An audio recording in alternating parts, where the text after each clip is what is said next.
संस्कारधानी जबलपुर के आप सब बहुत सुधी श्रोताओं को मैं हिंदी की ओर से प्रणाम करता हूं, कविता की ओर से प्रणाम करता हूं।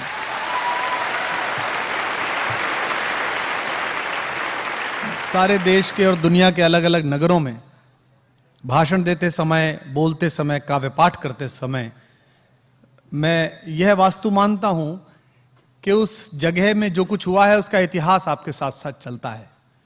जबलपुर किसी भी चेतना संपन्न व्यक्ति के लिए तीर्थ की तरह है। हिंदी का व्यक्ति होने के नाते, भाषा का व्यक्ति होने के नाते मेरे लिए जबलपुर पुण्य क्षेत्र है, जहां सेठ गोविंदास जैसा महनीय नाटककार हुआ, जहां हरिशंकर परसाई जैसी बड़ी विभूति हुई। एक बड़ी परंपरा जबलपुर की है। और आज ही मैं जब आ रहा था जहाज में तो हमारे एक वरिष्ठ वकील साहब, अधिवक्ता मुझे मिल गए, तो मैं उनसे कह रहा था कि पूरी दुनिया घूमिए, मार्केटिंग अलग चीज है, पैकेजिंग अलग चीज है। नाइग्रा को अमेरिका की तरफ से देखाइए या कनाडा टोरंटो की तरफ से देखाइए, जो भेड़ा घाट में अपनत्व है, मां नर्मदा में वो दुनिया में कहीं नहीं। आपको लगता है कि संगमरमर की चट्टानें आपसे बात करती हैं, आपको लगता है कि वहां जो माझी है, जो आपका मल्लाह है, वो आपसे जिस मनहर जबलपुरी भाषा में बात करता है, वो भाषा का लालित्य, वो लय, वो लास्य बहुत मुश्किल है। मेरे लिए जबलपुर निजी रूप से बहुत ही महत्वपूर्ण जगह है। कवि सम्मेलन के शुरुआती दौर में जब मैं स्वयं ग्रेजुएशन में पढ़ता था और इंजीनियरिंग से मोहभंग के बाद स्वयं के अस्तित्व से जूझ रहा था, उस समय पहली बार यहां एक, मुझे अब हो गया होगा 2 सितंबर को इस साल मुझे कवि सम्मेलन के मंच पर 30 वर्ष हो जाएंगे। 30 साल से मैं मंच पर हूं। मैं 17 वर्ष की आयु में ग्रेजुएशन के पहले साल में मंच पर चला गया था, और ग्रेजुएशन के पहले साल में ही जबलपुर में मुझे तमराई चौक पर एक कवि सम्मेलन हुआ था, मुझे याद है आज भी। उसमें मैं था और उस समय के हिंदी के सारे बड़े तोप जितने भी हुआ करते थे, शैल चतुर्वेदी हों और भुल्लड़ मुरादाबादी हों, सब लोग थे। और एक छोटे से कृषकार युवक को, अभी भी मेरी काया कोई विशाल और विशद नहीं है, तब तो और ही छोटा था मैं, तो बहुत मन से सुना था और आत्मविश्वास मुझे मिला इस जगह से। हमारे छोटे भाई बहन इस परिसर में हैं, हमारे अध्यापकगण जो पढ़ा रहे हैं वो इस परिसर में हैं, नगर के महनीय लोग हैं, नगर की प्रथम नागरिक की उपस्थिति है। मैं सबके प्रति कृतज्ञता बोध के साथ कहना चाहता हूं कि पिछले 70 वर्षों में हमारी शिक्षा परंपरा का, हमारी संस्कृति की परंपरा का जितना लोप हुआ है, उतना हिंदुस्तान के किसी वैचारिक आक्रमण में भी नहीं हुआ। भारत के ऊपर इतने आक्रमण हुए हैं कि मैं कई बार गिनतियां करता हूं तो इस हथेली पर ये उंगलियां कम पड़ जाती हैं। शक, हूण, कुषाण, चंगेज, पठान, तुर्क, तातार, मंगोल, डच, फ्रांसीसी, पुर्तगाली, अंग्रेज, इतनी प्रकार की संस्कृतियों ने हमला किया है, लेकिन उसके बाद भी हमारा संस्कार और हमारी भाषा और हमारी चेतना जीवित रही। लेकिन पिछले 70 वर्षों में ये जो एक हमारे यहां तदर्थवाद चला कि आजादी लाइए, आजादी लाइए, आजादी लाइए। अच्छा, आजादी की लड़ाई लड़ते हैं, आपने भी बहुत लड़ी, यहां पे भी लड़ी गई, जबलपुर में भी लड़ी गई। इसके बाद शिक्षा का क्या करेंगे? आजादी आ जाए फिर सोच लेंगे। जिस जरीब में अब्दुल रहीम खान खाना अकबर के समय में इस देश को नाप गए, बीघा, बिस्वा, आज भी वही चल रहा है। यानी कि पूरी दुनिया में राज करने वाले हिंदुस्तानी, पेंटागन चलाने वाले हिंदुस्तानी, अमेरिका के राष्ट्रपति के 18 डॉक्टर्स की टीम में 13 भारतीय बेटे बेटियां, माइक्रोसॉफ्ट चलाने वाले हिंदुस्तानी अपना देश नहीं चला पाए। और इतना समय बिताने के बाद सामाजिक जीवन में, इतना समय बिताने के बाद सामाजिक संघर्ष में, साहित्य में, और थोड़ा सा समय बिताने के बाद राजनीति में, मैं एक बात जान पाया हूं कि इस देश की अगर प्रगति होगी, अगर आने वाले समय में हिंदुस्तान, इस भारत को बेहतर जगह बनाना है, दुनिया में रेखांकित करने योग्य बनाना है, तो मंच के पीछे बैठे हुए, मंच पर खड़े हुए, सामने बैठे हुए, इनमें से किसी व्यक्ति से आशा मत रखिए। स्वयं आप हैं आशा के केंद्र, आप हैं जो बना सकते हैं। क्योंकि 70 वर्षों में हमने कोई राष्ट्रीय प्रगति नहीं की है, हमने इंडिविजुअल प्रगतियां की हैं।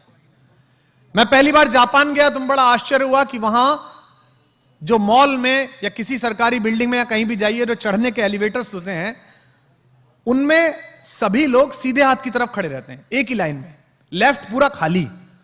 हम तो फैल के चढ़ते हैं। इधर भाभी जी खड़ी हैं, इधर भैया खड़े हैं, गुड्डू को संभाला जा रहा है।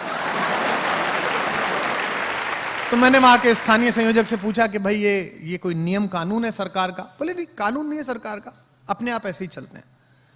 आप देखिए, लंदन जाइए, आप वहां की ट्यूबलर में जाइएगा, महापौर गई होंगी, निश्चित रूप से विश्व में दूसरी व्यवस्थाओं को देखने का अवसर मिलता है जनप्रतिनिधियों को।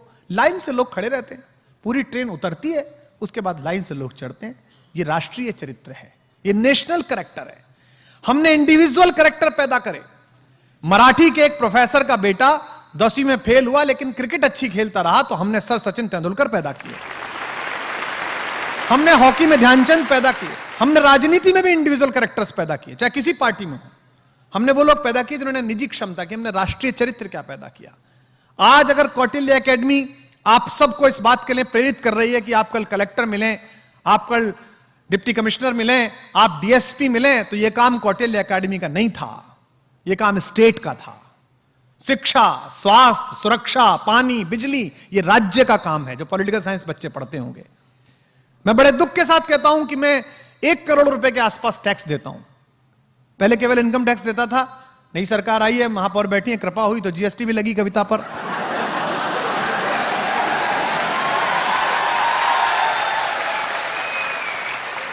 पर अच्छा है, अगर मेरी कमाई का एक हिस्सा राष्ट्र के निर्माण के काम आता है, नए आयुध आते हैं, नए अस्त्र बनते हैं, नई पुल बनते हैं, नई सड़कें बनती हैं, तो मुझे शेयर्स देना चाहिए। इस राज्य के नागरिक होने के नाते देखना चाहिए। पर मैं अक्सर इस बात पर सोचता हूं, 18% जीएसटी देने के बाद, स्वामी रामदेव जी मिले मुझे एक दिन, मुझसे कह रहे थे कि गौमूत्र पे लग गया।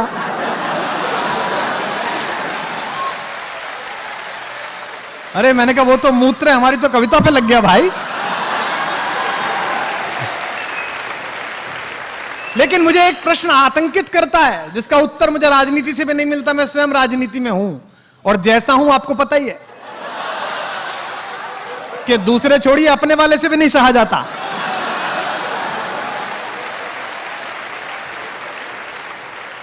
लेकिन एक प्रश्न मुझे व्यथित करता है। हम टैक्स देते हैं, किसी भी प्रकार का देते हो, इनकम टैक्स देते हो, सर्विस टैक्स देते हो, हाउस टैक्स देते हो, मैं टैक्स देता हूं। मैं जहां रहता हूं, नोएडा में, गाजियाबाद में, वहां अक्सर बिजली जाती है, समस्या बहुत ज्यादा थी, अब थोड़ी कम हुई है। तो मैंने एक 25 किलोवाट का साइलेंट जनरेटर सेट लगा रखा है, पता नहीं चलती कब गई कब आई। यानी कि विद्युत का निजीकरण हो गया। सरकार का काम था, सरकार ने दी नहीं। पानी आता है, वो इतना शानदार है कि घर में कीड़े मारने हो तो पानी का पोछा लगाइए आप। तो मैंने एक सबमर्सिबल लगवा लिया है, उसमें से अच्छा पानी आता है, यानी कि पानी का निजीकरण हो गया। उसके बाद सुरक्षा की स्थिति है कि कोने पर ही लोग चैन खींच के भाग जाते हैं महिलाओं की। तो मैंने एक सिक्योरिटी एजेंसी से 4 गार्ड खड़े कर लिए कि भाई देखते रहना, कुछ ना हो तो, यानी कि मेरी सुरक्षा का निजीकरण हो गया। जब मैंने अपनी बेटी को पढ़ने के लिए सोचा कि ये कहां पढ़े, तो मैंने सोचा कि सरकारी स्कूल जिसमें मैं पढ़ा, मेरे पिताजी पढ़े, तो देखा कि स्कूल में कभी बिल्डिंग नहीं है, कभी गुरुजी नहीं है, कभी कुछ नहीं है ही नहीं, स्कूल की हालत खराब है। तो मुझे डीपीएस में पढ़ाना पड़ा, यानी कि शिक्षा का निजीकरण हो गया। और भगवान ना करे, ईश्वर के कोप से अगर कभी आप बीमार हो जाएं, तो सरकारी अस्पताल से आप सीधे कहां जाते हैं, उससे बेहतर है कि आप दूसरे अस्पताल जाएं, यानी कि स्वास्थ्य का भी निजीकरण हो गया। तो भाई साहब, जब मैंने आपको पैसे दिए 1 करोड़ रुपए, तो इसी बात के दिए थे कि आप मुझे शिक्षा दें, स्वास्थ्य दें, सुरक्षा दें, पानी दें, बिजली दें। और ये क्यों हुआ है? ये मैं इसलिए कह रहा हूं कि आपको अधिकारी बनना है, ये मैं इसलिए कह रहा हूं कि आपको कभी डिप्टी कलेक्टर बनना है। मेरी शुभकामनाओं पर भरोसा करिए। महापौर जिस पार्टी से आती है वो जानती है, मैंने जिस मुख्यमंत्री को शुभकामना दे दी थी, प्रधानमंत्री बन गया।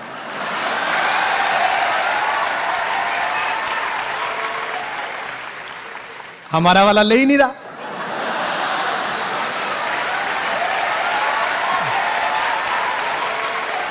तो आपको शुभकामनाएं कि आप बड़े पदों पर पहुंचेंगे। लेकिन 2-3 सूत्र वाक्य जो मैंने सीखे हैं, मैं किसी महानगर में नहीं पढ़ा। मैं जबलपुर जैसी संस्कार धानी, जहां इतना संस्कृति का बड़ा प्रवाह बहता है, माता नर्मदा के किनारे, मेरा दुर्भाग्य है कि मैं ऐसे शहर में पैदा नहीं हुआ। मैं एक छोटे से कस्बे में पैदा हुआ, 15-20 हजार की आबादी में, एक व्यापारिक छोटा सा कस्बा था। और मैंने जो जाना है, जो सीखा है, जो भी किंचित उपलब्धियां हैं जीवन में, वो एजुकेशन की वजह से नहीं है, वो लर्निंग की वजह से है। अब यहां से इन 2 शब्दों का अंतर प्रारंभ करिएगा। पूरी व्यवस्था आपने एजुकेशन पर टिका दी है, आपकी लर्निंग नहीं है।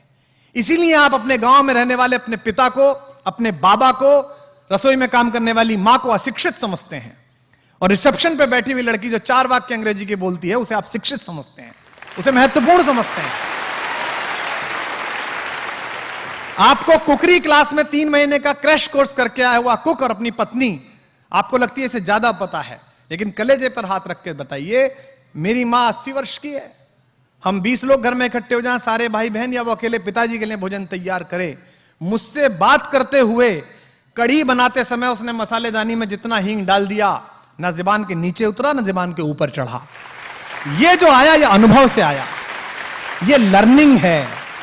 भारतीय संस्कार में इसका नाम दिया गया था उपनिषद। उप माने पास, निषद माने बैठना। आपने गुरु के पास, आपने बड़े लोगों के पास बैठकर सीखा क्या? अब ये है ही नहीं, इसीलिए हमने गुरु शब्द को विस्थापित किया और शिक्षा शब्द हम लाए।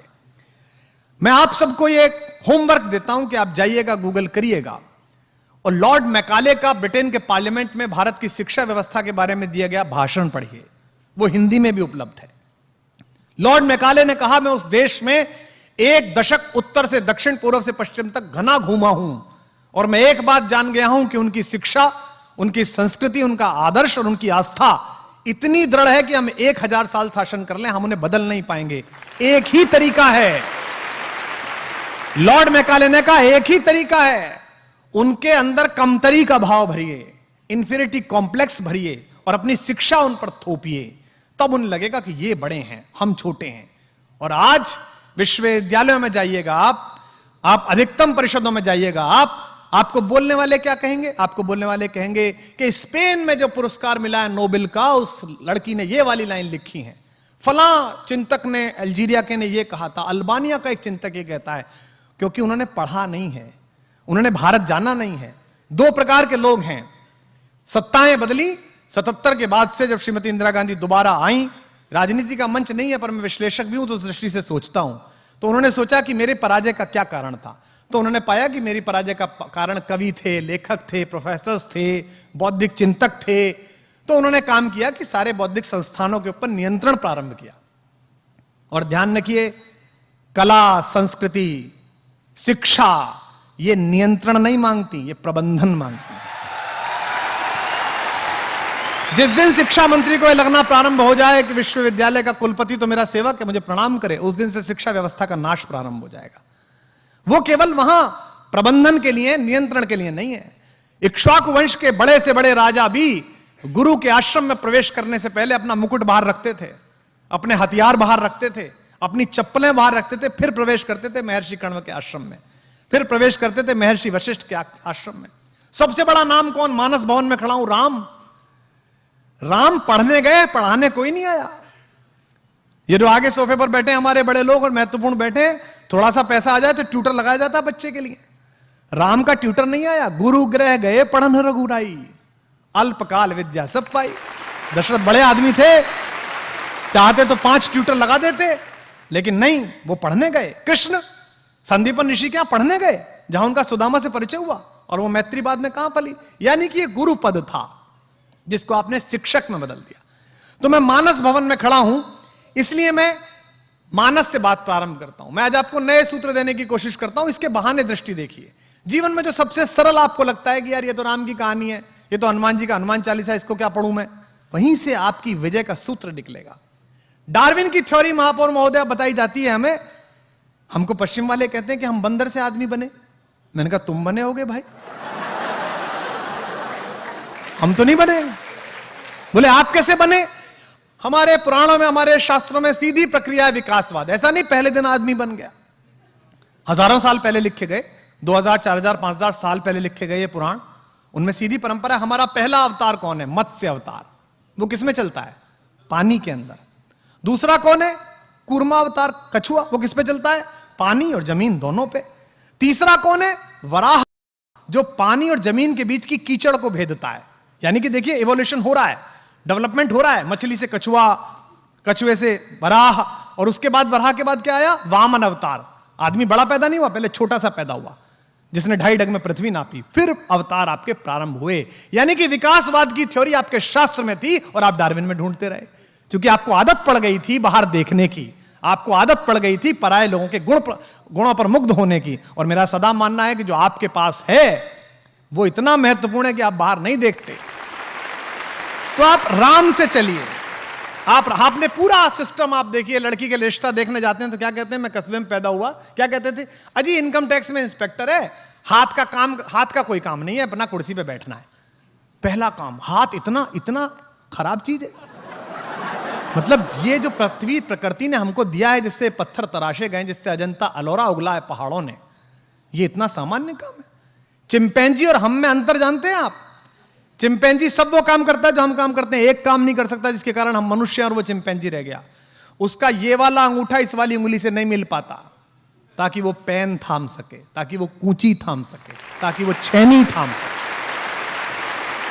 ये केवल मनुष्य करता है, केवल मनुष्य करता है। और फिर भी हमने कहा साहब हाथ का कोई काम नहीं होना चाहिए, हमने उसको पीछे कर दिया, हमने उसको पीछे छोड़ दिया। तो मानस भवन में मैं आज खड़ा हूं, सबसे पहला सूत्र है आपकी सफलता का जो मेरे जीवन में है, वो है जिज्ञासा। गुरुओं से भी अनुरोध है और जो यहां बच्चे पढ़ रहे हैं उनसे भी अनुरोध है, जिज्ञासा को आदर देना सीखिए।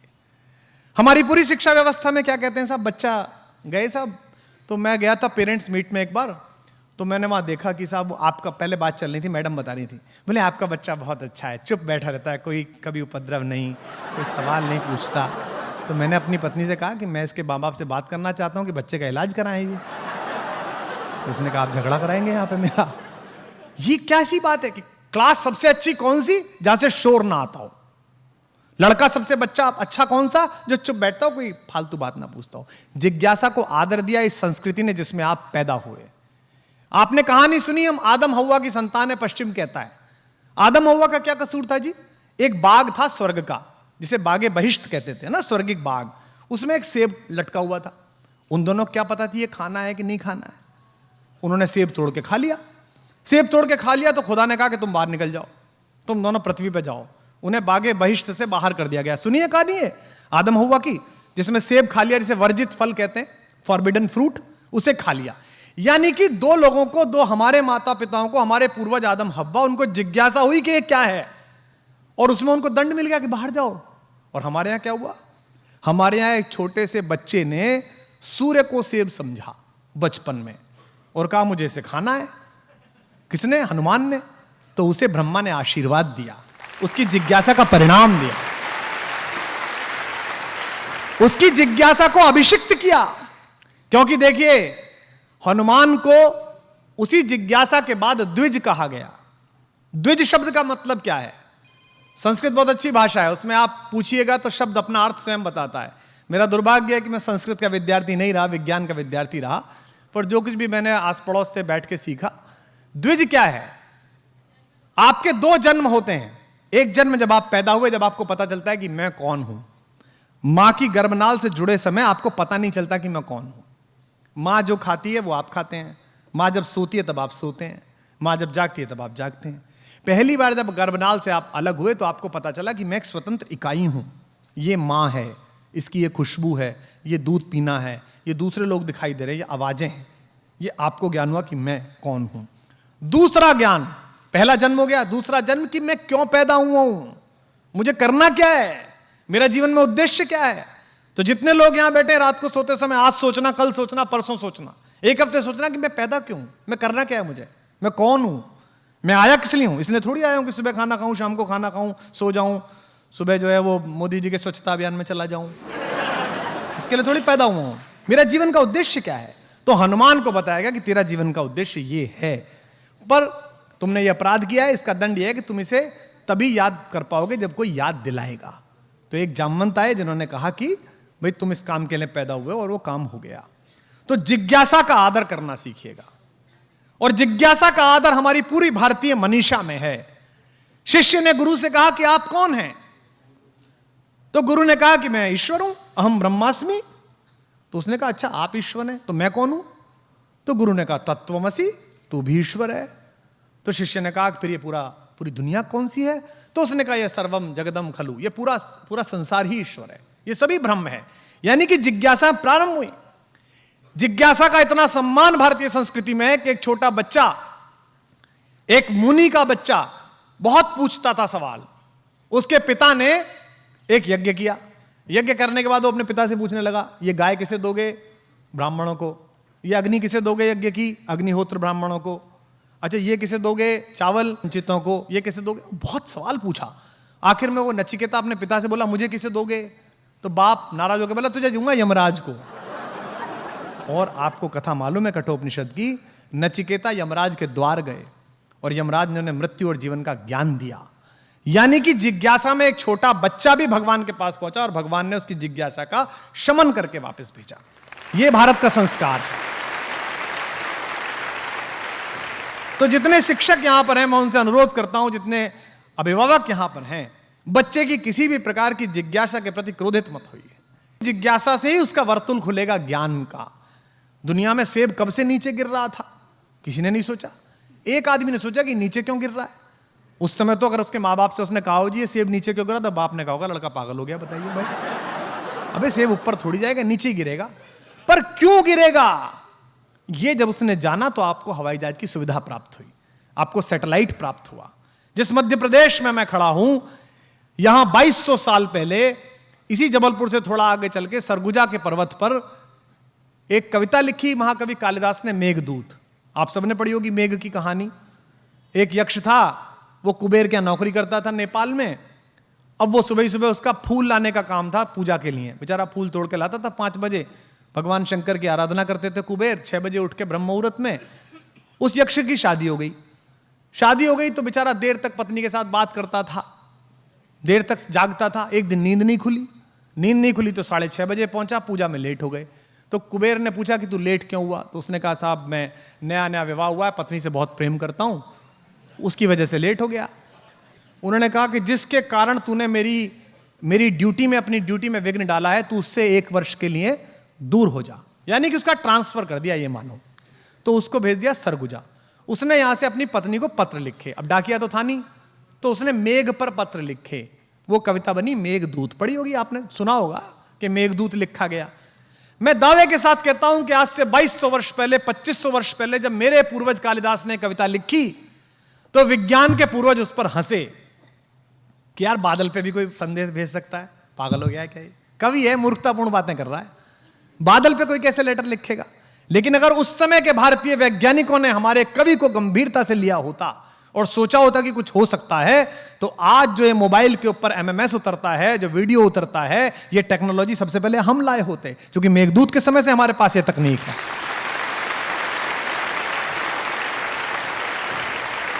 इंडियन एविएशन में जितने लोग हैं, भारतीय वायुकर्म में जितने लोग हैं, वो ये बात सोचने को तैयार नहीं है कि भगवान राम लंका में विभीषण के राज्य की स्थापना के बाद जिस विमान पर बैठकर अयोध्या आए, उसमें ऑन बोर्ड उनकी अक्षौहिणी सेना मौजूद थी और वो 7-8 तल का था, जिसके 8वें तल पर वो थे। आज हम बड़े वाले किसी जहाज में अमेरिका जाते हैं, शिकागो जाते हैं, न्यूयॉर्क जाते हैं, 15 घंटे की फ्लाइट होती है, उसमें 2 तल होते हैं, ऊपर बिजनेस क्लास का, नीचे 1 तल और सबसे नीचे सामान। तो बड़ा उसका महत्व बताया जाता है, कितना बड़ा जहाज है, इसमें आप बैठ के जा रहे हैं। वो ऐसा था कि उसमें 7-8 तल थे। अब इसे बोल दो तो कुछ हमारे नव बौद्धिकतावादी कहते हैं जी आप तो पोंगा पंडितों जैसी बात करते हो। अमेरिका को देखो, वो इन्हीं बातों पर बात कर रहा है, वो आपकी अंतर्ध्यान थ्योरी पे काम कर रहा है। और पुराने लोग बैठे हैं, याद करके बताएं, सीनियर्स लोग बैठे हैं, आज से 50 वर्ष पहले, 170 साल पहले क्या किसी ने सोचा था कि आकाशवाणी होती होगी? हमारे यहां कहा जाता ना आकाशवाणी हुई, उसके बाद नारद ने आकाशवाणी सुनी। आकाशवाणी क्या था? आकाशवाणी विज्ञान का ऐसा ही कोई प्रारूप रहा होगा जो हम मूर्खों को भी पता नहीं है। दुनिया का पहला टेलीकास्ट, लाइव टेलीकास्ट किसने किया? संजय ने। पूछा और कैसे आदमी को दिखाया? हम तो आंख से देखते हैं, वो तो अंधे आदमी को दिखाया। भाई धृतराष्ट्र तो अंधे थे। धृतराष्ट्र ने कहा कि धर्मक्षेत्रे कुरुक्षेत्रे माम का पांडवश्चैव किम कुर्वत संजय, युद्ध की इच्छा से इकट्ठे हुए मेरे बेटे और पांडु के बेटे क्या कर रहे हैं ये बताओ। तो संजय ने बताया लाइव डॉक्यूमेंट्री से। वो लाइव कमेंट्री ही तो गीता में है, जब भगवान बीच में खड़े हुए हैं, पर हमारा ध्यान नहीं है। तो इसलिए आसपास की जितनी चीजें, उनका मैनेजमेंट देखिएगा, उनकी जिज्ञासा का मूर्त भाव देखिएगा। और सदा यह ध्यान रखिए, सफलता की दूसरी कुंजी, पहली कुंजी जिज्ञासा, जो मुझे लगता है, हो सकता है मुझसे लोग सहमत ना हो, दूसरी कुंजी है धैर्य। धैर्य अपने आप में एक अद्भुत प्रसाद है मनुष्य को दिया हुआ। अगर पहला पत्थर जिस समय दशरथ मांझी ने उस पर्वत पे मारा तो लोग उस पर हंसे, लेकिन उसने धैर्यपूर्वक 20 साल पत्थर मारा तो पहाड़ को रास्ता छोड़ के खड़ा होना पड़ा कि तू आदमी है, तू जीत गया, जा। और मैं मानस भवन में खड़ा हूं, मैं फिर वहीं पर आता हूं, रामचरित मानस पढ़िए अपनी दादी के पास बैठ के, अपने दादा के पास बैठ के। राम का धैर्य देखिए, राम का धैर्य विष्णु का धैर्य नहीं है। मुझे क्षमा करें, भगवान है विष्णु, लेकिन वो तटस्थ धैर्य है, आराम से लेटे हुए हैं क्षीर सागर में, शैया बना के प्रेम पूर्वक। माता लक्ष्मी पैर दबा रही है, ऊपर शेष नाग का फन है, देख रहे हैं दुनिया में चल क्या रहा है, मूर्ख कर क्या रहे हैं, ये हो क्या नाटक रहा है। राम का धैर्य तो जीवित रहते हुए उसी व्यवस्था का धैर्य है। राम को प्रोवोक करने की एक हरकत दुनिया नहीं छोड़ी। पुत्र के रूप में सोचिए वो लड़का कैसा होगा, वो व्यक्ति कैसा होगा जिसका राज्याभिषेक होना जा रहा है और एक सेकंड में पता चला कि वन चलो कपड़े उतारो, अब ये वलकल पहनो, पत्नी को लो और निकलो। कितना कठिन समय। लेकिन राम राज्याभिषेक होगा, मैं राजा बनूंगा, इस पर प्रसन्न नहीं है, और मुझे वनवास मिल गया, इस पर दुखी नहीं है। यही राम होना, यही राम होना है। लोग समझते हैं जंगल में पोस्टिंग, लोग समझते हैं कोने में पोस्टिंग, लोग समझते हैं वहां काम करना है तो कैसे काम होगा, मेरे लिए तो पनिशमेंट हो गया। यही अवसर है जो आपको ईश्वर दे रहा है। दशरथ के पुत्र राम जब तक अयोध्या में रहे, युवराज राम कहलाए, श्री राम कहलाए, और जब जंगल जाकर लौटे तो मर्यादा पुरुषोत्तम भगवान राम कहलाए।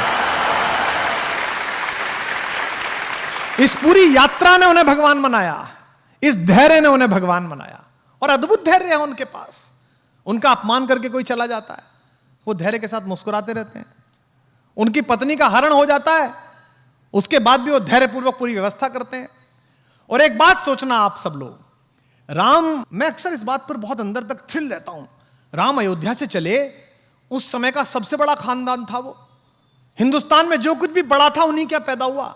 इक्ष्वाकु, अज, रघु, दिलीप, पुरुरवा, ययाति, नहुष, दशरथ, सब बड़े आदमी उन्हीं क्या। भारत का नाम जिस पर रखा गया वे भी उन्हीं क्या पैदा हुए, भरत, सब उन्हीं क्या पैदा हुए।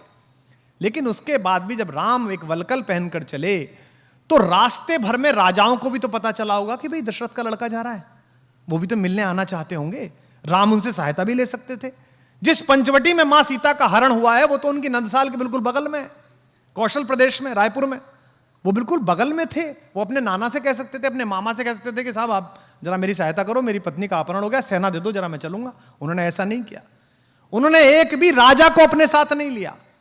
उन्होंने रास्ते भर आप जैसे और हम जैसे लोगों को साथ लिया। किनको? सामान्य वंचितों को, दलितों को। उन्होंने वनवासियों को साथ लिया, उन्होंने मल्लाहों को साथ लिया, उन्होंने मां शबरी का आशीर्वाद लिया, उन्होंने केवट को साथ लिया, उन्होंने वंचित सुग्रीव को गले लगाया, क्योंकि वो जानते थे कि जिस अनाचार से वो लड़ने के लिए जा रहे हैं वहां धनिकों की और राजाओं की नहीं, सदाचार की आवश्यकता पड़ेगी, वहां आत्मा की दीप्ति की आवश्यकता पड़ेगी। तो राम का यह धैर्य ही उन्हें विजेता बनाता है। भाई रावण को तो बाली हरा चुका था पहले, आपने कहानी सुनी होगी। रावण को तो शहसबाहु भी हरा चुका था। रावण कोई ऐसा अर्जेंटीना नहीं था, ऐसा ब्राजील नहीं था कि हराना मुश्किल था। उसको तो हरा चुके थे दोनों। बाली तो उसको अपने बगल में दबाकर और उसने किले की दीवार का चक्कर लगा दिया था बाली ने। जब हनुमान को बांधा है और हनुमान से रावण ने कहा कि तू मुझे जानता नहीं मैं कौन हूं, तो हनुमान ने क्या कहा? हाँ जानता हूं, वो बाली वाला, मैंने सुना था आपकी लड़ाई बहुत, परिचय मेरा आपसे। हनुमान ने क्यों कहा? ताकि उसका कॉन्फिडेंस लूज हो। लेकिन भगवान जब बाली और सुग्रीव के जनपद में पहुंचे तो उन्होंने बाली का साथ नहीं दिया, उन्होंने वंचित को चुना। वो उसके साथ खड़े रहे जिसका अधिकार छीना गया, जिसका राज्य छीना गया, जिसकी पत्नी तारा का बलात् अपहरण किया गया है, और उन्होंने बाली का वध किया। जबकि बाली भी उनका प्रशंसक था, उनका भक्त था। मरते समय बाण लगने के बाद प्रणाम की मुद्रा में बाली ने पूछा है भगवान से, मैं बैरी सुग्रीव प्यारा, अवगुण कवन नाथ मुहि मारा। मैं बैरी हो गया, सुग्रीव आपका प्यारा हो गया, मुझ में ऐसा कौन अवगुण था मुझे मार दिया? तो राम ने उसको उत्तर दिया कि अनुज वधु भगिनी सुत नारी, छोटे भाई की पत्नी, भगिनी बहन, सुत नारी बेटे की पत्नी, सुन सठ कन्या सम ए चारी। हे मूर्ख, ये चारों बेटी के बराबर होती हैं। इन्हें कुदृष्टि बिलो कहीं जो है, इन्हें गंदी दृष्टि से जो देखता है उसका वध करने में पुण्य मिलता है, पाप नहीं होता है। ये उसको उत्तर दिया उन्होंने भगवान। अगर भगवान की विजय अपने लिए होती, अगर धैर्य ना होता तो वो बाली को लेकर चल देते। बाली हरा चुका था, उन्होंने कहा नहीं बाली तू नहीं चाहिए, तू नालायक है, तूने इस छोटे भाई को मारा है, इसकी पत्नी का हरण किया, मैं तेरा तो वध करूंगा, ये वंचित है, इसे लेके चलूंगा। तो राम ने क्या किया? राम के साथ जितने लोग हैं, राम का धैर्य अद्भुत है। और यहां जो अध्यापक है उनसे निवेदन है, राम की लीडरशिप क्वालिटी अद्भुत है। राम ऐसे ही राम नहीं बने हैं।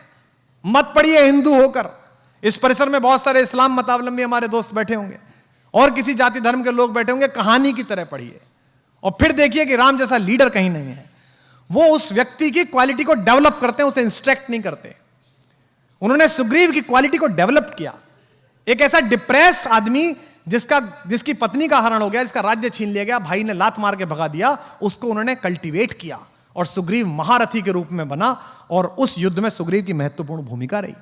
जिस समय हनुमान लंका के लिए रवाना हुए, आप रामचरितमानस पढ़िए, अध्यात्म रामायण पढ़िए, श्रीमद् वाल्मीकि रामायण पढ़िए, कम्मन की रामायण पढ़िए, कहीं नहीं लिखा हुआ कि उन्होंने हनुमान से क्या कहा कि तुम क्या करना।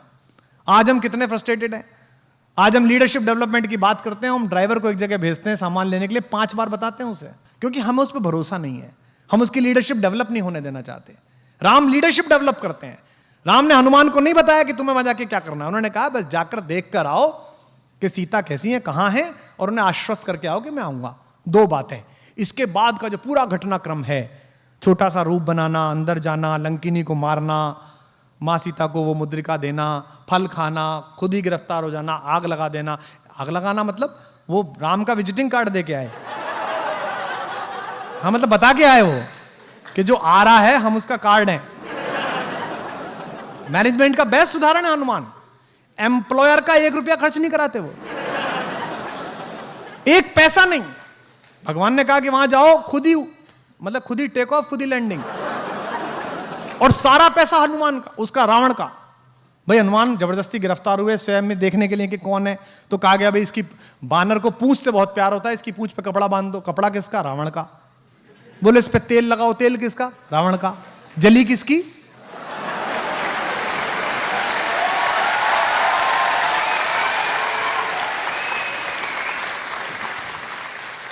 बेस्ट एम्प्लॉय, सर्वश्रेष्ठ व्यक्ति, कोई नानुकर नहीं। भगवान राम के जीवन में जो 2 कठिन समय आए, उन दोनों में उन्होंने ही पार लगाई। उनसे कहा गया कि भाई मेरा भाई ये बीमार है, सोचो राम पर कैसी बीती होगी। भगवान राम के जीवन का सबसे कठिन रात वो है जब उनके भाई को मूर्छा आई। उस रात राम कितने भी ईश्वर हो, मनुष्य रूप में जी रहे थे। मन में ये तो आई होगी यार अयोध्या जाके क्या कहूंगा, पत्नी कहां अपहरण हो गया, भाई कहां युद्ध में मारा गया। ऐसे समय में हनुमान काम आए और हनुमान गए, वहां कंफ्यूजन हो गया कि कौन सी संजीवनी बूटी, मेडिकल स्टोरी ले आए पूरा। बोले भाई इसमें से देख लो कौन सी है। तो 2 बातें हुई, पहली हुई जिज्ञासा, दूसरी हुई धैर्य, तीसरी हुई आपको क्राफ्ट करने वाले लोगों में कि आप लीडरशिप डेवलप करें, आपके अंदर नेतृत्व की क्षमता डेवलप हो। और नेतृत्व की क्षमता का शिक्षा से कोई मतलब नहीं है। मैंने निजी रूप से जाना है, मैंने एक बहुत कम शिक्षित 5वीं पास व्यक्ति के साथ आंदोलन किया है उनके नेतृत्व में, और मैंने तथाकथित एक बहुत बड़े पढ़े लिखे के साथ राजनीति करी है।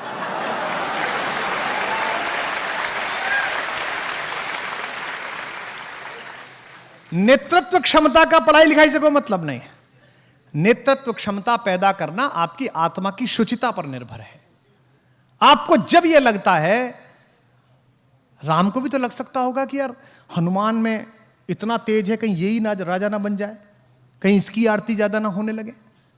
और हमारे यहाँ तो मराठी में एक कथा भी आती है, प्रथम नागरिक मराठी भाषी हैं, तो मैंने एक लोकगीत में कथा सुनी वहाँ कि भाई जब नल और नील पत्थर तैरा राम लिख कर, तो भगवान राम अकेले बैठे थे, उन्होंने सोचा कि यार मैं भी तैरा दूं, तो उन्होंने एक पत्थर को उठाया और छोड़ा उस पर, तो वो डूब गया। तो उन्हें लगा यार आसपास कोई देख नहीं ले कि हमारे नाम पे काम चल रहा है और हमारा खुद का ही नहीं तैरा। तो उनके मुंह पर एक बड़ी लज्जा की, संकोच की रेखा आई। तो उन्होंने नल नील की तरफ देखा, तो नल ने कहा कि प्रभु आप छोड़ दीजिए, हम बना लेंगे आप। तो उन्होंने कहा चलिए मैं नहीं बनाता, पर तुम्हारा कैसे तैर रहा है, मेरा क्यों नहीं तैर रहा। उन्होंने कहा हमने पत्थर पर राम लिखा, ये अमर नाम है, ये भवसागर को पार करने वाला नाम है। आपने पत्थर को छोड़ दिया, जिस पत्थर को स्वयं राम ने त्याग दिया उसे कौन उबारने वाला है भाई।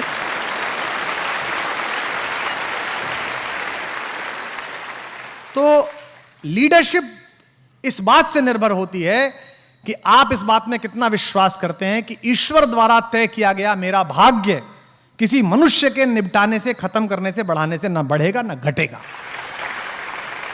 मैं जीवन में कई बार पराजय देखा हुआ व्यक्ति हूं और कई तथाकथित विजयों का भी साक्षी हूं। मैं साफ रूप से मानता हूं कि आपकी विजय, आपकी पराजय स्वयं आपकी क्षमता, प्रतिभा और उसके बाद प्रारब्ध पर निर्भर करती हैं। पृथ्वी पर कोई मनुष्य नहीं बना जो आपको पराजित कर सके, आपको विजयी बना सके।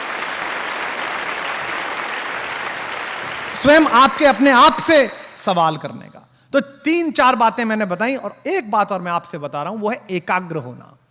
एकाग्र होना क्या है? खुद से बात करना। भाई देखो, आधे आधे, 1/3 बनना चाहते हो। 1/3 क्रिकेटर बनना चाहते हो, थोड़े से हीरो बनना चाहते हो, थोड़ा सा गाना गाना चाहते हो, थोड़े से अच्छे बेटे बनना चाहते हो, थोड़े से अच्छे प्रेमी प्रेमिका बनना चाहते हो, थोड़े से अच्छे विद्यार्थी बनना चाहते हो। इसमें का कुल मिला के आखिर में कुछ नहीं बन पाते।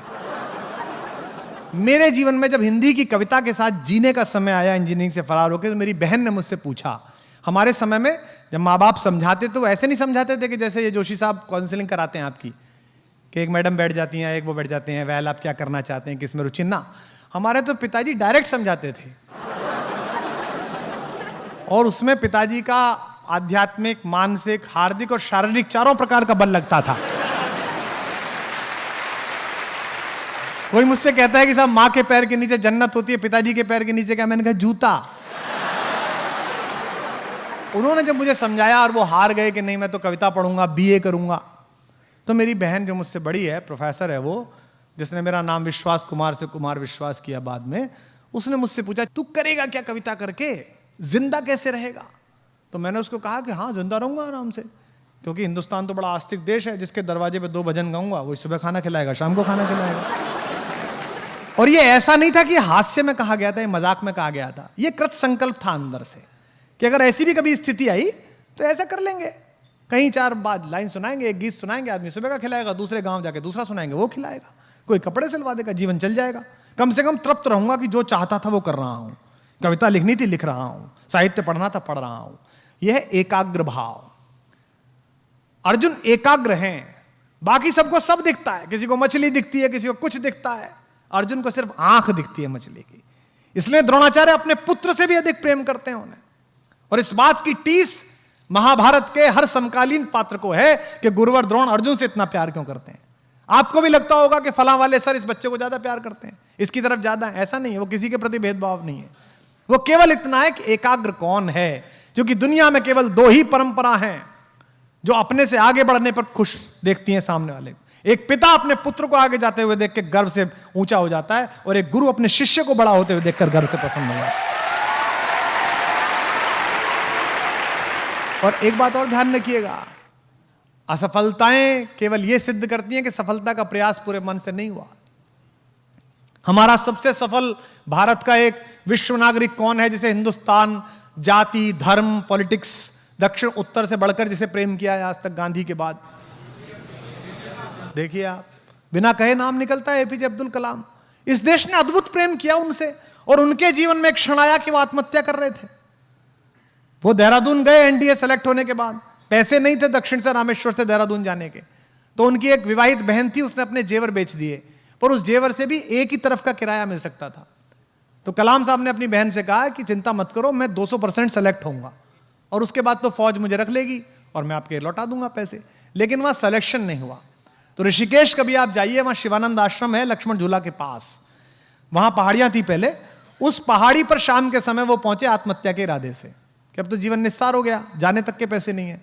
वहां शिवानंद स्वामी जी टहल रहे थे, उन्होंने देखा कि युवक घूम रहा है, बड़ा विक्षिप्त सा, बड़ा परेशान सा। उन्होंने पूछा बेटा यहाँ आओ, क्या बात हो गई? तो वो कहने लगे, मुसलमान व्यक्ति, हिंदू साधु, राजनीति करने वाले लोग सुने।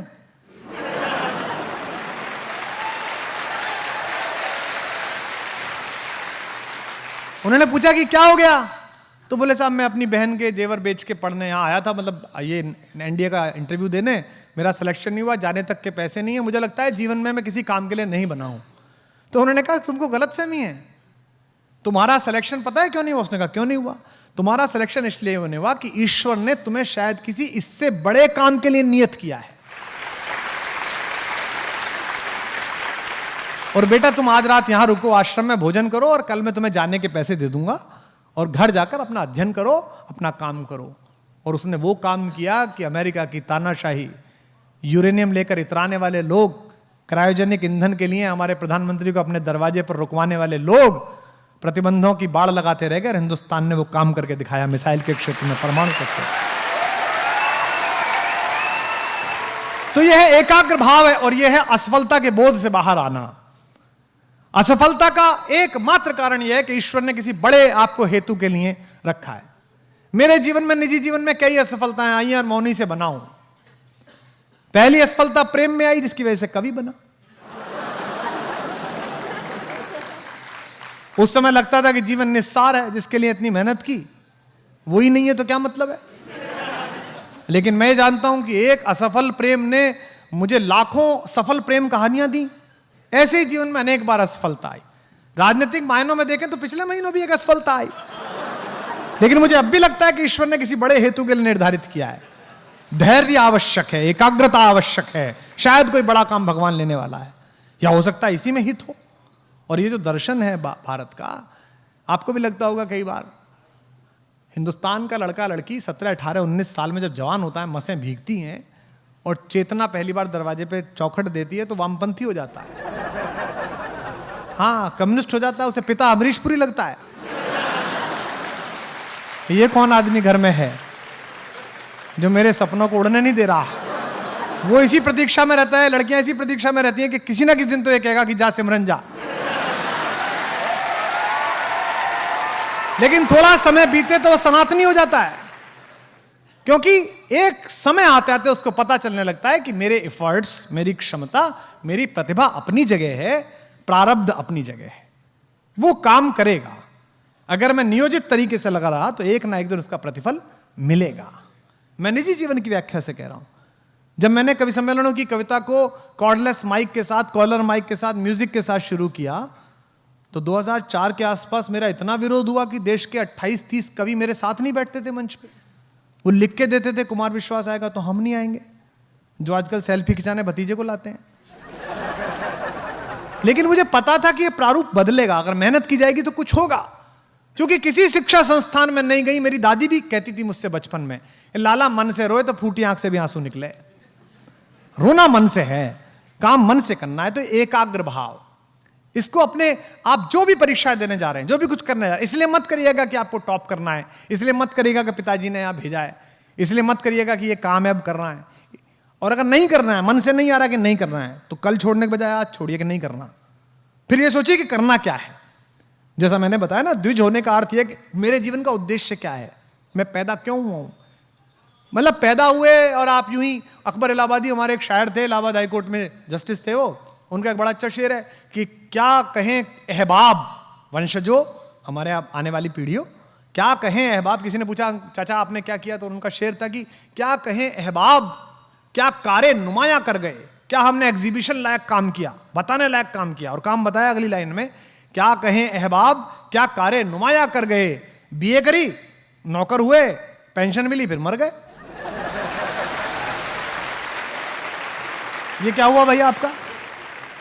आपने कितने मित्र पैदा किए, कितने शत्रु पैदा किए, कितने विचार के विरोधी पैदा किए, कितने विचार के समर्थक पैदा किए, कितना संघर्ष किया। आपको राम के बाद की संततियों के बारे में पता है क्या? कोई चर्चा हुई क्या?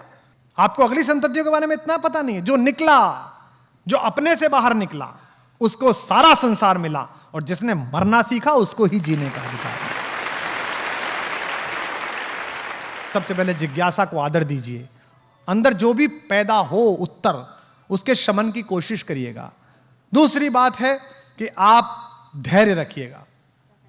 जो कहा जाता है ना कि वतन की रेह मुझे एड़ियां रगड़ने दे, मुझे यकीन है पानी यहीं से निकलेगा। तो ये जो भाग्यवाद है जिसके भरोसे बहुत लोग हैं कि साहब भाग्य करेगा, अरे वो कुछ नहीं करेगा भाई। ये पाप का आवरण है, भाग्यवाद आवरण पाप का और शस्त्र शोषण का, जिससे रखता बचा भाग दूसरे जन का। ये भाग्यवाद क्या है? ये स्वयं को बचाने की आलस्य की उद्घोषणा है। ये हो जाएगा, भगवान जी क्या करेंगे? अरे आप पहले करोगे। धर्मो रक्षति रक्षिता, धर्म उसकी रक्षा करता है जो अपनी रक्षा करता है।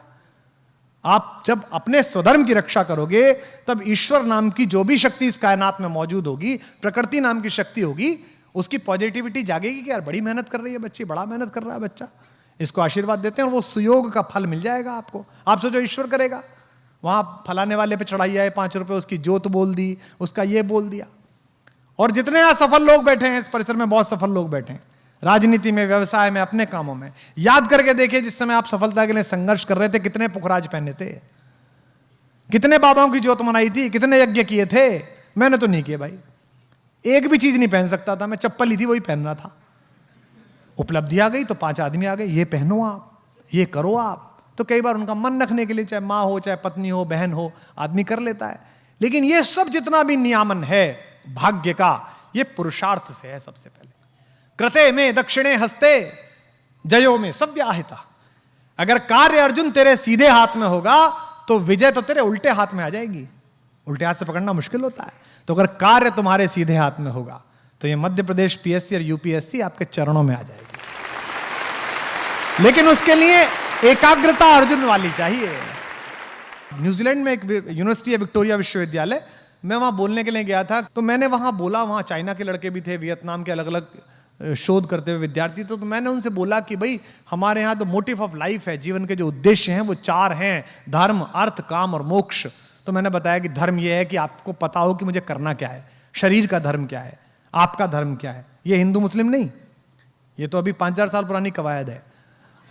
मनुष्य, एक बात और ध्यान रखना, अचानक याद आ गई, मनुष्य 8 लाख वर्ष से पृथ्वी पर है और धर्म की अवधारणा 5,000 वर्ष की ज्ञात है हमारी।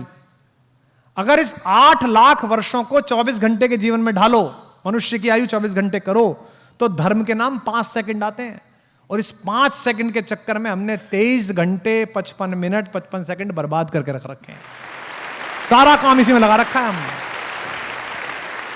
तो ये जो धर्म, अर्थ, काम, मोक्ष, धर्म क्या है? शरीर का धर्म है। शरीर माध्यम खलु धर्म साधनम। रात को आप सोए, सुबह को आप शौच के लिए गए, ये शरीर का धर्म है। ये शरीर का पहला धर्म है कि जब शरीर में नेचुरल कॉल आए तब आप उसे निवृत्त होने के लिए जाएं। आपको आश्चर्य होगा कि भारत में, अमेरिका में लोग हंसते हैं। अमेरिका में जो डॉक्टर होता है उसके पास कोई जाता है और वो कहता है, सर मुझे कॉन्स्टिपेशन की समस्या है, तो डॉक्टर कई बार हंस के कहता है, आर यू इंडियन? क्योंकि भारत में इसलिए हुआ कि शौच की व्यवस्था ठीक नहीं थी। मैं प्रधानमंत्री का आभारी हूं, केवल उनके कार्यकाल नहीं, अगला जिसका भी कार्यकाल हो और जितने भी कार्यकाल हों, 10-20 वर्ष इस देश में स्वच्छता अभियान, शौचालय की बात होनी चाहिए, तब जाके कुछ देश में हो पाएगा। अमेरिकियों को नहीं हो रहा, इंग्लैंड वालों को नहीं हो रहा, क्योंकि उनके यहां सदा उपलब्ध है, पहले दिन से बना हुआ है। हमारे यहां ये कि नहीं, सुबह ब्रह्म मुहूर्त में कर लो, क्यों? उजाला हो जाएगा गांव में। तो पहला है धर्म। दूसरा है अर्थ। अर्थ का मतलब पैसा नहीं, अर्थ का मतलब है जीवन का अर्थ क्या है, इस जीवन का करना क्या है। कुछ को प्रशासनिक सेवा में जाना है, कुछ को सेना में जाना है, और जो अर्थ है जीवन का उसके हिसाब से आपकी जाति है। यहां बैठे होंगे ब्राह्मण परिवार के लोग, वैश्य परिवार के लोग, दलितों के वंशज, वंचितों के वंशज, आदिवासियों से आते हुए लोग। यह मत समझना कि खानदान से मिला हुआ विरुद्ध तुम्हारा विरुद्ध है। यह जोशी हो जाने से जोशी नहीं है कि जोशी हम पैदा हो गए तो हम तो ब्राह्मण हो गए, नहीं। कर्म की विधान है। भगवान ने कहा अर्जुन से, चातुर्वर्ण मया सृष्टि गुण कर्म विभागशः। हे अर्जुन, 4 वर्णों में बटी हुई मेरी सृष्टि गुण और कर्मों के विभाजन पर है। अगर आप शिक्षा लेने का काम करते हो तो आप किसी धर्म और जाति को, आप ब्राह्मणत्व का संस्कार जी रहे हो। अगर आप देश के दुश्मनों से, बाह्य और आंतरिक दुश्मनों से युद्ध करते हो, रक्षा करते हो, तो आपका क्षत्रिय संस्कार है। अगर आप देश की व्यवस्था बनाते हो तो आप दलितों के साथ हो जिन्होंने इस देश की व्यवस्था बनाई है। अगर आप अर्थव्यवस्था में भाग लेते हो तो आप वैश्य और कवणिक का काम कर रहे हो। ये जो वर्ण व्यवस्था थी, हालांकि बहुत लोग नहीं मानते, ना माने कोई दिक्कत नहीं है, लेकिन ये बड़ी वैज्ञानिक थी। तो दूसरा हुआ धर्म, अर्थ, और तीसरा हुआ काम, जिस पर बातचीत करने से भी पूरा विश्व डरता था, उसकी व्यवस्था हमने बनाई। और वो काम केवल सेक्स नहीं है, वो काम है डिजायर। एको हम बहुश्यामः। वेद क्या कहता है? एक हूं, बहुत होना चाहता हूं। मनुष्य की क्या इच्छा है? आपने पढ़ा था बायोलॉजी में, अमीबा गोल वाला, वो बीच में से कट गया, फिर 2 हो गए, फिर कट गया, फिर 3 हो गए। ये क्या है? एको हम बहुश्याम है। मैं एक हूं, बहुत होना चाहता हूं। और इसी के कारण यह व्यवस्था बनी। भगवान बुद्ध के समय जब बुद्ध दर्शन चला और बुद्ध ने कहा जीवन दुख का मूल है, और ऐसी स्थिति आ गई कि अधिकतम लोग भिक्षुक होने लगे, उस समय दक्षिण से एक विद्यार्थी चला, एक तपस्वी चला, आद्य शंकराचार्य नाम का, जिसने केवल एक दंड लिया और यात्रा की, और इस पूरे भारत को दोबारा जीवित किया और कहा कि नहीं, एको हम बहुश्यामः। अगर जगत सत्य है, ब्रह्म सत्य है, तो जगत भी सत्य है। तो तीसरी चीज है काम, जिसको सामान्य रूप से हम वात्स्यायन का काम शास्त्र समझ लेते हैं, हम सेक्स एजुकेशन समझ लेते हैं। सेक्स नहीं है वो, सेक्स तो उसका एक छोटा सा पार्ट है। जैसे बहुत सारे हमारे साथी जो बच्चे योग को जो है वो सुबह सुबह होने वाली फूफा समझते हैं कि इस नाक से नया इस नाक से गया, योग हो गया। ये योग का एक सामान्य अंग है। ये योग की जो 8 प्रक्रिया हैं उनमें से एक है ये प्राणायाम, जिसको लोग लिए घूम रहे हैं कि ये योग है। योग नहीं है। योग कर्म में कुशलता योग है। गीता में भगवान ने कहा है कि अर्जुन ने पूछा योग क्या है, तो उन्होंने कहा कर्म, योगः कर्मसु कौशलम। मैं फिर वहीं आ गया एकाग्रता पर, जो मैं आपसे कह रहा था भाइयों, छोटे भाई बहनों, जो एकाग्रता है कर्म की वो योग है। मेरे पिताजी प्रोफेसर एंड रिटायर हुए, 85 वर्ष के हैं। उन्होंने पीएचडी कराई है। हम जैसों को मूर्खों को ज्ञान देने की कोशिश की है, ले नहीं पाए हम पूरा। और मैं अक्सर देखता हूं कि वो अपने बगीचे में जो घर में बना हुआ है उसमें सुबह ही सुबह सिद्धांत वो करते रहते हैं निराई विराई पौधों की। और बहुएं जो प्रोफेसर हैं, यूनिवर्सिटी में पढ़ाती हैं, आईएफएस हैं, मेरी भाभियां, वो चाय लेके सुबह सुबह जाती हैं। मैंने एक दिन देखा कि वो उससे पौधे से बात कर रहे हैं। वो कह रहे हैं अच्छा तो श्रीमान जी आपकी जड़ यहाँ निकल आई, ओहो हो आप तो बहुत फजीता करोगे, चलिए आपको एक नया गमला देते हैं आज हम। और उसको लेके वो बात कर रहे हैं। मूर्ख थोड़ी है कि पौधे से बात करेंगे, कर्म की कुशलता के साथ कर रहे हैं। वो खुरपी लगाना, उसमें खाद डालना, पानी लगाना, उसे भी टालने दे काम की तरह। उन्हें किसी ने नहीं कहा, उनके बेटे पुत्रवधुओं की इतनी आय है, इतना पैसा है कि वो 10 माली रख लें, लेकिन वो खुद कर रहे हैं क्योंकि वो कर्म में कुशलता है। याद करके देखिए आपने आखिरी बार ऐसा कौन सा काम किया था जिसमें आप इतने एकाग्र थे कि आपको आवाज नहीं सुनाई दी। बहुएं जाती हैं पापा जी चाय ले लीजिए, उन्होंने सुनी नहीं, पापा जी चाय ले लीजिए। फिर तीसरी बार में हाँ बेटा, अच्छा बेटा रख दो, तब उन्हें समझ में आई कि चाय पीनी है, क्योंकि वो उससे संवाद कर रहे हैं। और अगर उन्होंने मन से संवाद किया है तो मन से वो पौधा सुन भी रहा होगा। मुझसे पूछा था एक विदेशी विद्यार्थी ने कि साहब ये क्या कहानी है आपके यहाँ कि मीराबाई ने जहर पिया वो बच गई। तो मैंने कहा अगर ये आस्था है कि ये जो मुझे भेजा है ये भगवान कृष्ण ने अमृत भेजा है, अगर अंदर इतनी पात्रता है तो दुनिया के हर जहर को अमृत होना ही पड़ेगा। दुनिया की हर केमिस्ट्री को नतमस्तक होना ही पड़ेगा। देश के सबसे बड़े कार्डियोलॉजिस्ट हैं, मैं नाम नहीं लूंगा उनका क्योंकि निजता में उल्लंघन हो जाएगा। मैंने उनके साथ एक बार यात्रा की विदेश में, और मैंने देखा कि वो प्राइवेट जेट था जिसमें जाना था, उसमें उन्होंने बैठने के तुरंत बाद 4 घंटे का सफर था, अपने हैंड बैग से लड्डू गोपाल निकाले और गणपति निकाले और दोनों को प्रणाम करा। तो मैंने उनसे पूछा भाई साहब ये क्या है, आप तो इतने बड़े डॉक्टर हो, ऐसे रोबोटिक्स से ऑपरेशन कर देते हो। दुनिया में हिंदुस्तान में जो भी बड़ा है, चाहे वो मुख्यमंत्री हो, प्रधानमंत्री हो, सेठ हो, वो आप ही के चरणों में आके गिरता है कि तुम खोलो दिल। तो ये सब क्या है भगवान जी, आपकी क्या आस्था है इसमें? तो उन्होंने मुझे कहा कि देखो मैंने बहुत ऑपरेशन किए हैं और मैंने अनेक बार ऐसा देखा कि सब कुछ ठीक था, कोई प्रॉब्लम ही नहीं थी, और मुझ जैसा डॉक्टर था और पूरी बैटरी डॉक्टर्स की लगी हुई थी और मैं कुछ नहीं कर पाया, मेरे सामने से आदमी निकल गया। और कई बार मैंने ऐसा देखा कि आदमी ऐसा है कि इसको तो कोई नहीं बचा सकता, मुझ जैसे 650 लग जाएं और मैंने कुछ नहीं किया, बस कोशिश शुरू की थी कि वो आदमी बच गया। तब मुझे पता लगा कि मुझसे और मेरे ज्ञान और मेरी क्षमता प्रतिभा से भी ऊपर कोई ताकत है जो दुनिया को चलाती है, जो दुनिया के बारे में तय करती है। तो ये है जीवन का अंतिम मोक्ष, ये काम के बाद का मोक्ष है। जीवन के 4 हेतु हमने तैयार करे। तो ये जो एकाग्रता है अपने काम में, कि जिस समय आप इतिहास पढ़ रहे हो, जिस समय आप सोशियोलॉजी पढ़ रहे हो, जिस समय पॉलिटिकल साइंस पढ़ रहे हो, उस वक्त आपको ये लगे जैसे इस परिसर में बैठे हुए जो लोग हैं, जो त्रयी है आपकी चेतना की, स्थान की, आपने व्यक्तित्व की और समय की, वो तीनों अर्धलुप्तावस्था में, उन्हें याद नहीं है कि मैं कहां बैठा हूं, मुझे कितने बजे जाना था, मैं कौन हूं। संवाद में सरसता है, हम एक दूसरे से बात कर रहे हैं, आप रिएक्ट कर रहे हैं, मैं आपकी बात कर रहा हूं।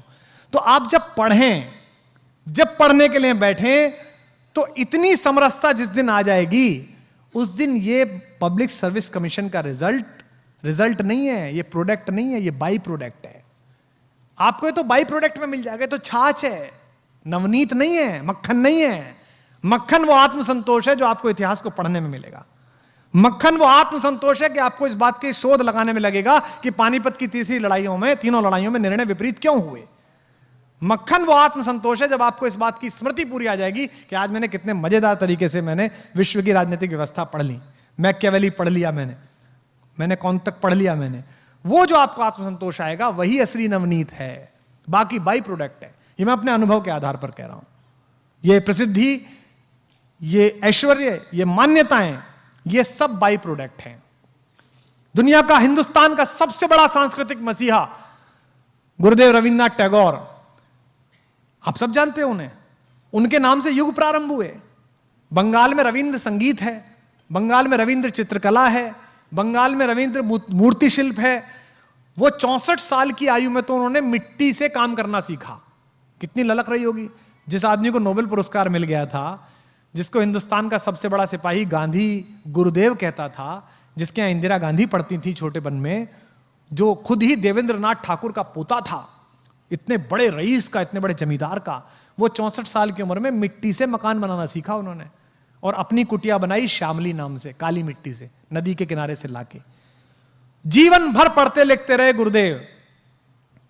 और आप पढ़िए संस्मरणों को, जब उनकी मृत्यु की रात थी तो एक दिन पहले उनसे मिलने के लिए क्षितेंद्र मोहन सेन गए, जो कला के आचार्य थे, फाइन आर्ट्स के प्रोफेसर थे विश्व भारती में। तो गुरुदेव बोल नहीं पा रहे थे, बहुत धीमे से बोल रहे थे, मृत्युशैया पर थे। तो उनकी आंख में उन्होंने आंसू देखा। तो क्षितेंद्र मोहन सेन ने कहा गुरुदेव से कि गुरुदेव कि मृत्योर भय, क्या मृत्यु का भय है आपको, जो आपकी आंख में आंसू हैं? तो गुरुदेव ने उसका उत्तर दिया अपनी गीतांजलि की एक कविता से। और उस कविता का अनुवाद यह है कि हे ईश्वर, हे परम पिता, तुम्हारा सागर बड़ा विशाल था और मेरी बाल्टी बड़ी छोटी थी। Oh my father, your ocean was so vast and my basket was so small. मैं थोड़ा सा ही जान पाया इस पृथ्वी से, थोड़ा सा ही जान पाया। कितने बड़े आदमी ने सोचा। और आपको लगता है, हमको लगता है ये कर लिया, इतना सा पाठ्यक्रम कर लिया, इतना हो गया, हम तो खलीफा हो गए। तो इसका मतलब क्या है कि दुनिया में इतना अधिक है कि उसका बहुत बहुत बहुत बहुत बहुत छोटा अंश आपको जीना है। आप देखिएगा कि जितनी भी ये सो कॉल्ड एलीट क्लास बनती चली जा रही है, इसका सारा बोध निजता पर शुरू है और निजता पर खत्म है। जबकि ये भारत नहीं था। दूसरे को मारकर खाइए, ये विकृति है। वो अपना खाए, मैं अपना खाऊं, ये प्रकृति है। लेकिन वो खा सके इसकी चिंता करके मैं खाऊं, ये संस्कृति है। और इसी बात का बड़ा आदमी कौन है? उसके घर कोई आता ही नहीं है। सुबह बाई घंटी बजाती है, शाम को दूध वाला, बीच में कोई आता ही नहीं है। मेरे पिताजी मेरे घर आते हैं तो वो लोगों से कहते हैं, बड़े खुश होते हैं, कहते हैं यार ये आदमी ठीक है, इसके यहाँ 10 आदमी चाय पीते हैं, 20 आदमी खाना खाते हैं, 5 आदमी सोते रहते हैं, ये ठीक है। मैं जोशी जी से असहमत हूं जो कह रहे हैं कि पहले शिक्षा लाइए। शिक्षा तो लाई है, लेकिन हिंदुस्तान की दुनिया की जितनी समस्याएं हैं वो किसने पैदा करी? आइए, शिक्षित लिखते हैं, अशिक्षित लिखते हैं और समस्या लिखते हैं। आइए, पहली समस्या बेरोजगारी, किसने पैदा करी भाई? शिक्षित लोगों ने, क्या अशिक्षित लोगों ने? शिक्षित लोगों ने। गांव में सबके पास रोजगार था, गांव में सब लोगों के पास कुछ ना कुछ काम था। लकड़ी वाले के पास लकड़ी का काम था, जूते वाले के पास जूते का काम था, लोहे वाले के पास लोहे का काम था। सब एक दूसरे को भोजन दे रहे थे, सब एक दूसरे को अन्न दे रहे थे, सबका काम चल रहा था। आपने सुना गांव में कोई भूखा मर गया? नहीं मरा। ये शिक्षित लोगों ने पैदा की। प्रदूषण किसने पैदा किया? गांव में प्रदूषण देखा कभी? किसने पैदा किया? शिक्षित लोगों ने। इससे क्या तय होता है कि शिक्षा आपको कार दे सकती है, लेकिन लर्निंग आपको संस्कार दे सकती है। आपको तय करना है कि बिना संस्कार की कार लेनी है कि संस्कार सहित कार लेनी है। अधिकतम पूरी लड़ाई बिना संस्कार की कार लेने की है। यही कारण है कि हमने इस जीवन को कष्ट का साधन बना दिया है। दूध में यूरिया मिलाया जा रहा है। जो यूरिया मिला रहा है उसको ये शर्म लिहाज नहीं है कि किसी की किडनी में जाएगा तो किसी का पति, किसी का बेटा, किसी का सुहाग, किसी की राखी सुनी हो जाएगी। उसके खुद के घर में भी बेटी है, उसके खुद के घर में भी पुत्र है। वो सोच के देखे कि मेरे पुत्र को अगर ये यूरिया किडनी फेल कर दे और मेरा बेटा मर जाए तो कैसा लगे। नहीं, वो सोच ही नहीं रहा। उसको लगता है 1000 रुपए फालतू मिल रहे, थोड़ा सा यूरिया मिला दो। सब्जी वाला यही कर रहा है आपके साथ, अफसर आपके साथ यही कर रहा है, सरकारें आपके साथ यही कर रही हैं, नेता आपके साथ यही कर रहे हैं, क्योंकि हमने इस पूरे प्रोसेस को लर्निंग का बनाया ही नहीं है। हमने इस पूरे प्रोसेस को शिक्षा का बनाया है। और मैं आपसे निवेदन करता हूं कि शिक्षित हो जाइए, पढ़िए, खूब पढ़िए, रिसर्च करिए, इंजीनियर बन जाइए, डॉक्टर बन जाइए, आईएएस बनिए, पीसीएस बनिए, लेकिन लर्निंग सीखिए। कोई नासा नहीं गए थे वो गांव के लोग जो गौरैया को धूल में लेटते हुए बता देते थे कि आज पछुआ के साथ बादल आएंगे। उसने अनुभव से ये जाना था। तो इसका मतलब कुछ ज्ञान ऐसे हैं जो अनुभव से ही आते हैं। महिलाएं बैठी हैं, मातृशक्ति बैठी हैं, मातृशक्ति इस नगर का प्रतिनिधित्व करती हैं। लोग कहते हैं ना बच्चा पैदा हुआ, बच्चा पैदा नहीं हुआ, बच्चे के साथ एक और चीज पैदा हुई, मां पैदा हुई। उससे पहले वो भाभी थी, बेटी थी, बहन थी, मां नहीं थी। अब वो मां पैदा हुई है।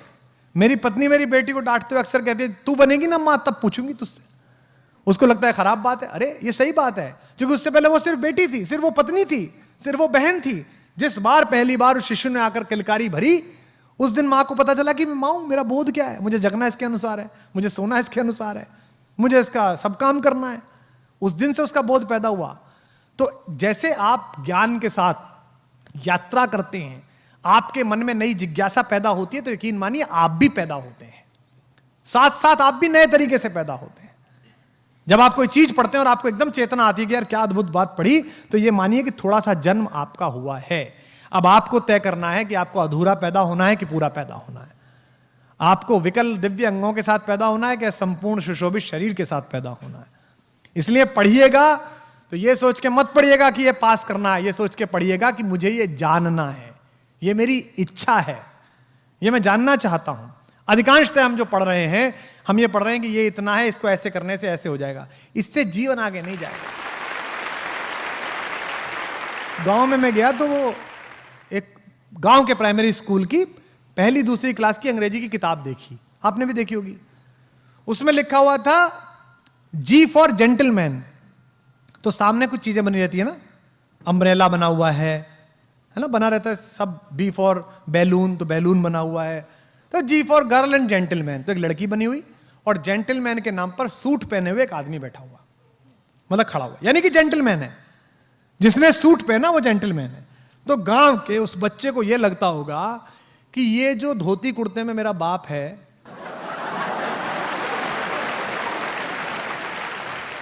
ये जो खेत में जाता है, गुरु ये जेंटलमैन नहीं है। जेंटलमैन कौन है?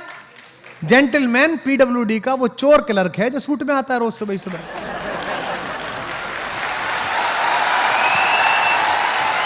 यही तो हुआ। तो जेंटलमैन की परिभाषा क्या बनाई आपने? वस्त्र से बना दिया आपने। बच्चे के दिमाग में आरोपित कर दिया भाव कि जेंटलमैन होना मतलब कपड़े ऐसे पहनना। हमारी भी ब्रांड के टीम लोग कहते हैं कि ये क्या पहन लेते हो आप, आज ही कह रहा था ये क्या पहन लिया। मैंने कहा मेरी कमीज सुनेंगे कि मुझे सुनेंगे? भाई विवेकानंद से क्या कहा था शिकागो परिषद में, जब तीसरे दिन उनको समय मिला तो उसने कहा कि एक तो आपके कपड़े ठीक नहीं है, ये एक वक्ता के योग्य विद्वान के कपड़े नहीं है। तो विवेकानंद ने कहा कि देवी जी मुझे क्षमा करें, मैं उस देश से आया हूं जहां मनुष्य चरित्र से बड़ा बनता है, कपड़ों से बड़ा नहीं बनता है। आपकी साधना कितनी है इससे बड़ा बनता है, क्योंकि हमारे तो सबसे बड़े साधक के पास कपड़े ही नहीं है। हमारा जो सबसे बड़ा तपस्वी है, जिसने इस लोक मंगल के लिए पूरी पृथ्वी का जहर अपने कंठ में धारण किया है, वो तो बिना वस्त्र के बैठ जाता है। एक मृगछाला लपेटी और बैठ गए अपना हिमालय पे, कैलाश पे, डमरू हाथ में ले लिया। उनसे तो किसी ने नहीं कहा कि आपने कपड़े क्यों नहीं पहने साहब, आप ऐसे क्यों दिख रहे। और वो लोक मंगल का समन्वय का सबसे बड़ा प्रतीक है हमारी पृथ्वी पर, हम सब आस्तिक लोगों के लिए। तो आपके चारों तरफ जो कुछ साधारण है उसी में असाधारण है। इसलिए जितने लोग यहां पर हैं, अगर परंपराओं से आपको कहानियां प्राप्त हुई हैं, पुराने लोग बैठे हैं, याद करिए कि बचपन में क्या कहानी थी। बचपन में कहानी थी कि आचार्य धौम्य ने अपने शिष्य आरुणि से कहा कि भाई मेरे खेत में पानी लगेगा, तुम वहां चले जाओ बेटा। तो वो चला गया, वहां मैंड गिर गई पानी को रोकने वाली, तो उसने अपना शरीर अड़ा लिया। बचपन में क्या कहानी थी, ये हो गया, तो उसके बाद ये तपस्या करी, ये फायदा हो गया। अब आपको कहानी क्या मिली? छोटे बच्चों को जादुई शक्ति मिली, तो झाड़ू नीचे लगाई उसने, हैरी पॉटर ने, और वो खुद ही जेट का जहाज बन के उड़ गया भाई। तो पूरा काम किस पर है कि जादुई शक्ति मिल जाए, कुछ जादू हो जाए, क्योंकि बाजार आपको ऐसा बना रहा है। इस परिसर में बैठे हुए बच्चों, अपनी आर्थिक स्थिति पर बिल्कुल परेशान मत होना। अर्थ तय नहीं करता कि आपके जीवन का अर्थ क्या होगा, अर्थ से तय नहीं होगा, यह बाजार तय करा रहा है। विज्ञापन आ रहा है, पत्नी से करें प्यार तो डायमंड से कैसे इनकार। अच्छा, मतलब जो डायमंड लाके नहीं दे रहा वो प्यार नहीं कर रहा। और कईयों ने तो वो नीरव मोदी वाले दे दिए, बोले जी फर्जी निकल गया डायमंड। मैंने कहा प्यार भी तो फर्जी था तेरा, डायमंड भी फर्जी निकल गया। यानी कि बाजार ने ये काम करा दिया तो अच्छा हो गया, और नहीं करा दिया तो उसकी इच्छा अधूरी रह गई। ये किसने किया है? ये उन्होंने किया है जिनको अपना कूड़ा हिंदुस्तान की 135 करोड़ जनता के सिर पे लादना है। ये उनका किया हुआ काम है, इसका कोई मतलब हमारे आंतरिक सुख से नहीं है। मैं गांव गया जी, अभी एक 1.5 साल पहले वो एक चैनल ने मेरे ऊपर डॉक्यूमेंट्री की, वो प्रोग्राम बनाते थे व्यक्ति विशेष, तो मुझसे बोले जी आपका गांव जरा आप वहाँ चलेंगे, थोड़ा गली में घूमेंगे तो हम पीछे कैमरा लेके चले जाएंगे। मैंने कहा भाई चलो, तो मैं चला गया। तो वहाँ खेत की तरफ गए तो 2-4 बालक भैंस की पीठ पे बैठ के घूम रहे। तो वो लड़की जो चैनल वाली वो कह रही थी, ओ माय गॉड सर, क्या पुअर, देखिए कितने पुअर हैं और कैसा, मतलब देखिए कैसा लग रहा है इन्हें। मैंने कहा तेरी मर्सिडीज से ज्यादा खुश है वो। हाँ, पूछ के देख उसके अंदर कितना कितना अंदर से आनंद बह रहा है। उसने भैंसे की जो मचक है ना, उसके हिसाब से अपना शरीर ढाल लिया कि यूं मुड़ेगा और यूं मुड़ेगा।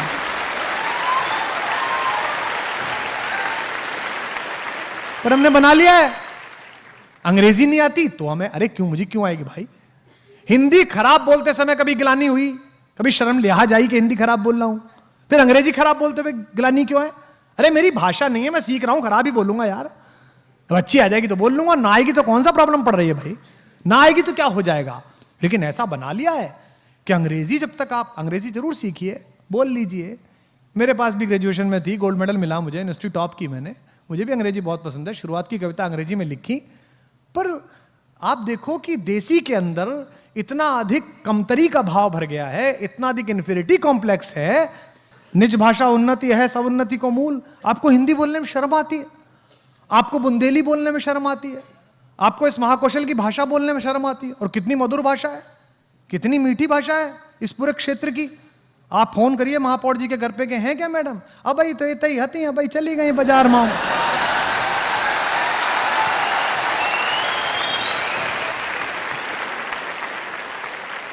ये बेसिकली कमतरी है कि साहेब बोलता था तो नौकर भी बोलेगा। तो भाई तुम होगे नौकर, तुम्हारे बाप होंगे नौकर। मैं आजाद हिंदुस्तान में पैदा हुआ, मैं हिंदी के हिंदुस्तान में पैदा हुआ, और मैं इस मानस भवन में संस्कारधानी के पूरे इतिहास की शपथ खा के कह सकता हूं कि 1000 कमियां हैं हम में, पर पूरे विश्व में ऐसा देश नहीं है जिसमें हम पैदा हुए हैं। पूरी दुनिया में ऐसा देश नहीं है। रात बाई का शेर है, ना किसी राहबर न रहगुजर से निकलेगा, हमारे पांव का कांटा हम ही से निकलेगा।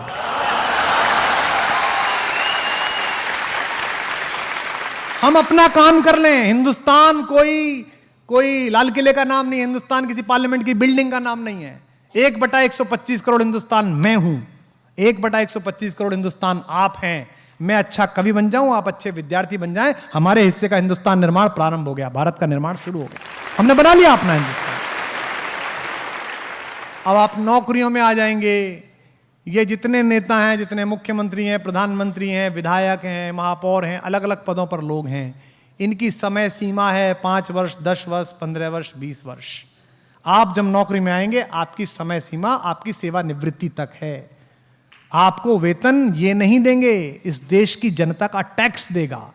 तो आपकी जिम्मेदारी बननी चाहिए कि आप उस टैक्स देने वाले अपने मालिक के प्रति ईमानदार रहें, इन टेम्परेरी मालिकों के प्रति ईमानदार ना रहें। सम्राट चंद्रगुप्त का जब राज्याभिषेक किया कौटिल्य ने, जिनके नाम पर यह एकेडमी है, तो आप सबको याद होगा कि चाणक्य बहुत बुद्धिमान व्यक्ति थे। उन्हें लगा कि यार ये यूनान से तो आक्रमण होता ही रहेगा, इसे कैसे टालें। तो सेल्यूकस जो सेनापति थे सिकंदर के, सिकंदर तो वहीं से लौट गया था कोने से, तो उसने सोचा कि अब कैसे इनसे संधि की जाए। तो उन्होंने सेल्यूकस की पुत्री कार्नेलिया से चंद्रगुप्त की शादी करा दी। भाई इससे बेहतर क्या है, रिश्तेदारी होगी, अब आक्रमण नहीं होगा। और यही हुआ। भारत में सम्राट चंद्रगुप्त का वंश बहुत दूर तक फैला। 2 वर्ष बाद महारानी कार्नेलिया ने एक पुत्र को जन्म दिया जो भारत का अगला सम्राट बना। जब उसकी पहली वर्षगांठ हुई तो बहुत बड़ा उत्सव हुआ। उसमें सम्राट सेल्यूकस को भी बुलाया गया। वो सेनापति से सम्राट हो चुके थे, खुद ही एम्परर हो गए थे। वो एम्परर आए, 2 महीने रहे। जब वो जाने लगे तो पटना में पाटलिपुत्र में उनका नागरिक अभिनंदन हुआ। तो नागरिक अभिनंदन में आभार व्यक्त करते हुए सम्राट चंद्रगुप्त ने कहा कि सम्राट सेल्यूकस, हमने आपकी 2 महीने सेवा करने की कोशिश की, फिर भी हमारे देश से, भारत से अगर कोई त्रुटि रह गई हो आपकी आवभगत में, तो उसके लिए मैं क्षमा प्रार्थी हूं। मैं आशा करता हूं कि आपका यहां का प्रवास अच्छा बीता होगा। कितनी अच्छी भाषा है। सेल्यूकस ने भाषण देते हुए कहा कि सम्राट, मैं आपका आभारी हूं कि आपने मुझे नाना बनने का अवसर दिया, मुझे अपना अतिथि बनने का अवसर दिया। जीवन में यही सबसे अच्छा था कि मेरी पुत्री के पुत्र हुआ जो आपका अगला अधिकारी है। बड़ा अच्छा प्रवास रहा, बड़ी अच्छी आपने सेवा की। बस एक शिकायत है, अगर आप कहें तो मैं कह दूं। सम्राट ने कहा कि बताइए क्या शिकायत है।